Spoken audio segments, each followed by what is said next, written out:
नमस्कार, मी प्रतीक्षा. DNA मराठीमध्ये आपलं स्वागत. महाराष्ट्राचे दूध गुणवत्तेच्या दृष्टीने चांगले असून मात्र काही प्रकारांमुळे महाराष्ट्राच्या दूध व्यवसायाला बदनाम करण्याचा प्रयत्न सुरू आहे.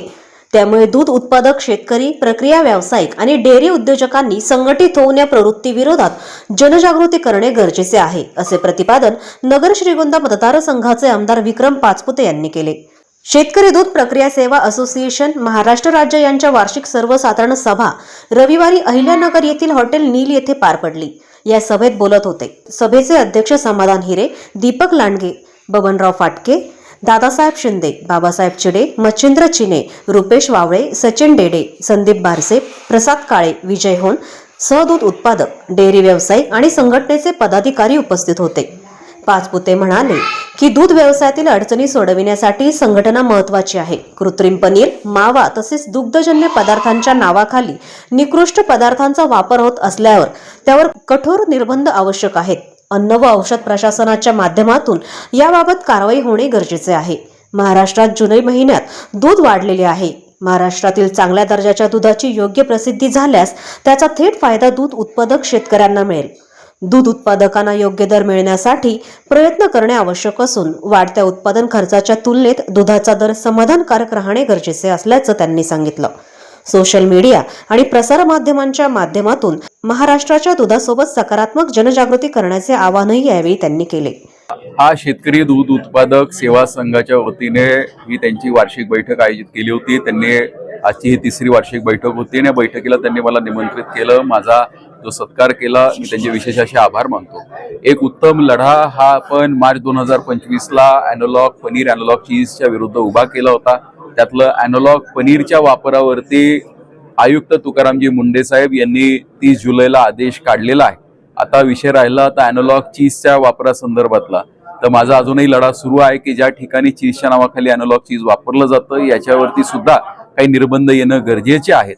आणि हे सगळं जे यश आहे, हे सगळं यश या डेअरी उत्पादकांचं किंवा माझं एकट्याचं किंवा एकटा महाराष्ट्र राज्याच्या सभागृहाचं नसून आपल्या संपूर्ण मीडिया हाऊसेसचं आणि सोशल मीडिया इन्फ्लुएन्सरचं आहे.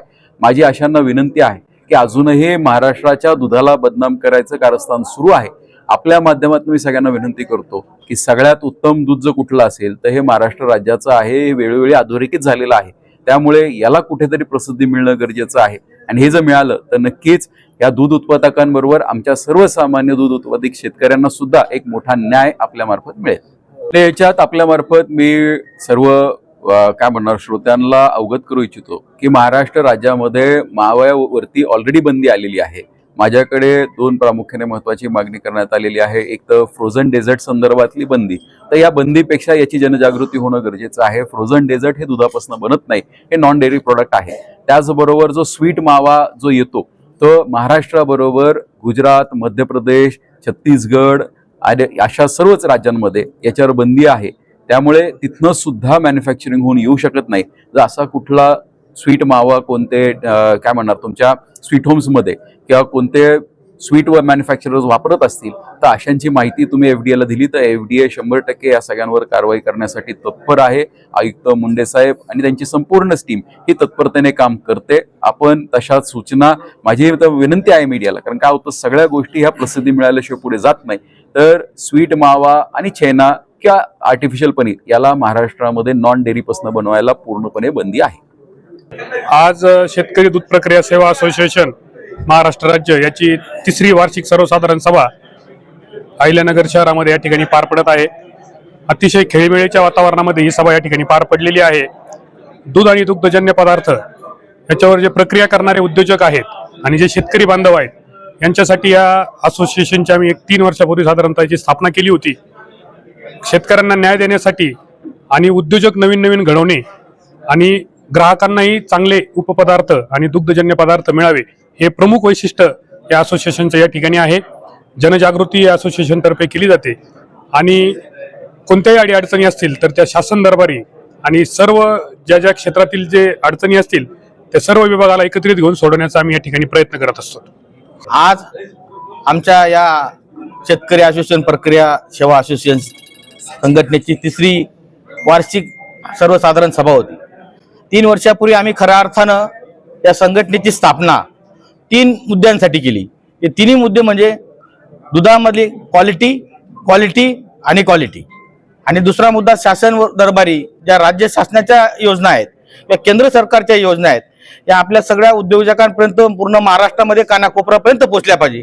आणि त्याच्या खऱ्या अर्थानं आपला जो हा देशाचा पाया आहे शेतकरी, त्या शेतकरी बांधवाला चांगला दर मिळाला पाहिजे यासाठी ह्या आमच्या संस्थेची आम्ही नोंदणी करून, ही महाराष्ट्रातली एकमेव संघटना आहे की नोंदणीकृत आहे आणि ती अतिशय चांगल्या वेगाने काम करते आहे.